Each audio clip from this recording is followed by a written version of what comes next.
Last year, during the rainy season, at this very spot, we kicked off a comparo shootout between the business luxury sedans, the A6, the E-Class and the 5 Series. Now, we already know that the A6 is a very large car, and then Mercedes Benz trumped it with the exclusive long wheelbase variant of the E-Class. So you see, both those cars put a lot of pressure on BMW. Now, if BMW would have responded with a roomier 5 Series, probably that car wouldn't be a driver's delight like it is today. So BMW decided to take a two-pronged approach. They decided to let the 5 Series B maintain its character and then created a roomier sedan, a roomier variant, which is this, the 6 Series GT. We are in times when car makers are testing newer waters, from alternative propulsion to never-seen-before body styles. BMW has never shied away from this path, and everything from the erstwhile Isetta to the modern-day radicals like the X6 Coupe crossover, the i3 city car, the i8 sports car and the 6 Series Gran Coupe play testimony to the car maker's boldness. Not so long ago, they decided to merge a lift-back body style with the sassy lines of a coupe, and thus was born the Gran Turismo line. Given the affiliation of the 6 Series with the coupe forms, it didn't take long for BMW to realize that the largest GT belonged in the 6 Series classification and not in the class of the 5 Series. The result is the new 6 Series GT that replaces the 5 GT that was based on the previous generation of the 5 Series. Not only that, the new car also addresses the 5 GT's controversial flabby design and cleans it up with sleeker styling and tighter lines. The face resembles the new 5 Series, gets a similar grille with active aero flaps, and the three-dimensional detailing for the headlights and taillights helps in further reducing the visual bulk. In fact, the bodywork is so sporty and tight that you wouldn't believe that that little boot is massive. It's got a cargo capacity of 610 litres. There is, however, a fly in the ointment, a big fly at that, 18 inch in diameter. That's the one, the spare wheel. Now you see, this is a Grand Tourer, so you need all the cargo space that you can have. If that wheel eats up so much space, I would rather have you take that off, put in all your luggage, and just in case you have a flat, rely on BMW's roadside assistance. And speaking of wheels, this one gets run flat tires. Look closely at the wheels though, and you realize that this is an enormous car. Even the 18-inch rims are dwarfed by the car's size, and the distance between the front and rear wheels, otherwise known as the wheelbase, is quite large. At 3070mm, it is exactly similar to the European spec short wheelbase 7 Series and a huge 95mm longer than the 5 Series. Oh, and only 9mm shy of the long wheelbase of the Mercedes Benz E-Class. That also means that apart from going grand touring with the road manners of a bimmer, the 6 GT also has the colossal task of drawing customers away from the E-Class. That strategy begins with the rear seat, where the 6 Series offers legroom and headroom that you haven't yet experienced in a BMW at this price point.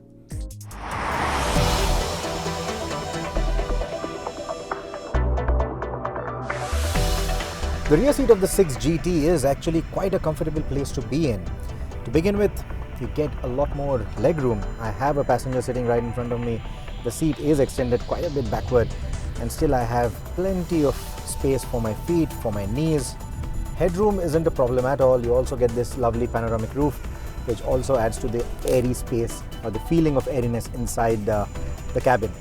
You get these nice air vents as well. They're not mounted higher up the B pillar, they're quite low down, and that gives me a better airflow overall. Another interesting feature that should help this car take on the E-Class is the reclining seats. You can recline the seat back by a certain degree. Of course, it's not as extreme as what you get in the E-Class, so you can't really completely stretch out and sleep off, but it is a nice feature to have, especially on long distance journeys. It will contribute towards the overall comfort of the back seat. Like I said, this is a nice and airy place to be in. It feels a lot more roomy as compared to what you get in the 5 Series, and that's again the whole purpose of having this car.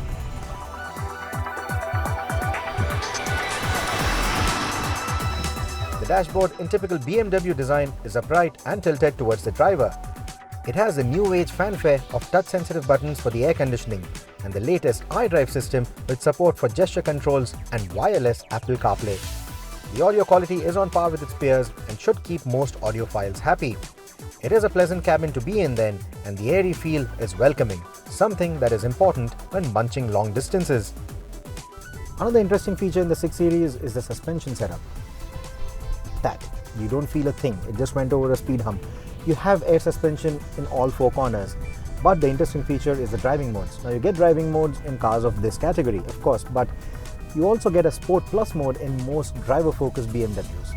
Here in the 6 Series, because comfort takes a precedence over driving dynamics, you also have a Comfort and a Comfort Plus mode. So the Comfort Plus mode will essentially soften up the suspension. If you're driving over undulated surfaces or if you're driving over bumps, it will try and make sure that you don't feel a thing here in the back seat. And that's, I think, a very good thing to have. In fact, the ride quality is so cushy in Comfort Plus mode that you need some sort of a reminder that you are being driven around in a BMW sedan. It is that good.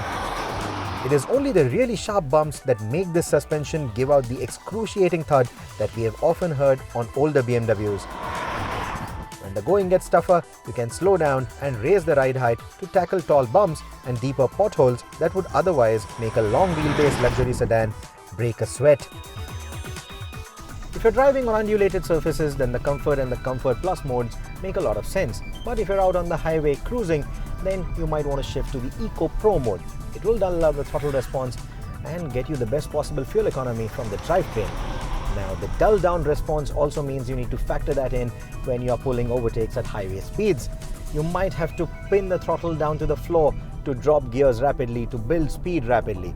On path throttle, the gearbox does take its own sweet time to build up its revs, to drop a gear if required, and then build speed.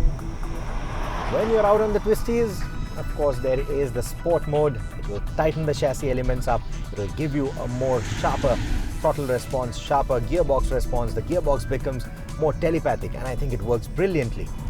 When I'm driving though, I like to leave this car in the adaptive mode. That is where things become a little more magical, if you may. For example, it will understand the steering inputs and it will detect if you're driving on a twisty road like I am on right now. It will start stiffening up the chassis elements. It will also understand your throttle and braking responses to see if you need a more sprightly response from the engine.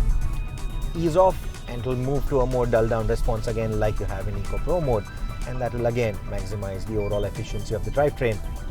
So I think the adaptive mode is the best when you're just driving peacefully. You don't have to think about changing modes every now and then, and it's just one less thing to worry about. During our test, the 6GT 630i returned an overall fuel economy of 7.93 kilometers to a litre, while highway runs in Eco Pro mode averaged at about 10.63 kilometers to a litre. With a tank capacity of 68 litres, that translates to a driving range of 540 to 720 kilometers on a full tank, which is quite good for a petrol tourer. Like most new BMW cars that have a 30i suffix, this badge 2 points towards a 2-litre 4-cylinder engine under the hood. It's a petrol motor, and in this particular car, it puts out a little under 260 PS of power and churns out a healthy 400 Newton meters of torque. Now, unlike the older BMW cars that had a 30i suffix, the engine in this particular car isn't very vocal about its potential.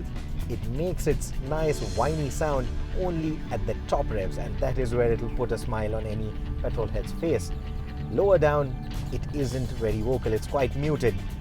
Not that it isn't a potent engine, it is quite sprightly, it has a strong mid-range, it uses all that torque to give you a good pull no matter where you need it, out on the highway or even around the twisties.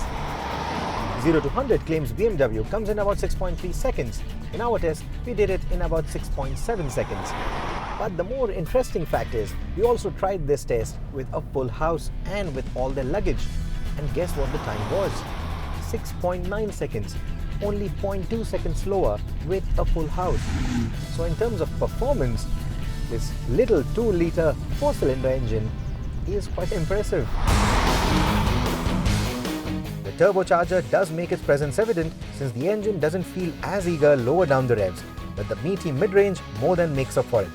The lovely 8-speed transmission that this engine is mated to puts power down to the road in a predictable manner, and even around the twisties, I would seldom need to use the paddle shifters. The 6 Series GT has impressive braking manners too. The tires have excellent grip to that effect and inspire confidence whether you are driving around bends or carrying a full house at highway speeds. A wisely knit safety net comprising of airbags all around, anti-lock brakes, ESP, traction control, cornering brakes, side impact protection and attention assist add more peace of mind and cement the car's intent of going grand touring. I think the 6 Series GT hits the sweet spot. If you're going to be chauffeur driven for most of the times, then of course you have a comfortable seat. If you would rather drive once in a while, then this car will allow you to have a smile while you do that. This one for now comes with a lovely petrol engine. There will of course be a more practical diesel option at some point of time, and not so far away is the 640i, which will have an even better engine, even more involving dynamics, and of course that lovely M Sport body kit, the one that we saw at the Auto Expo. That's something that I'm looking forward to.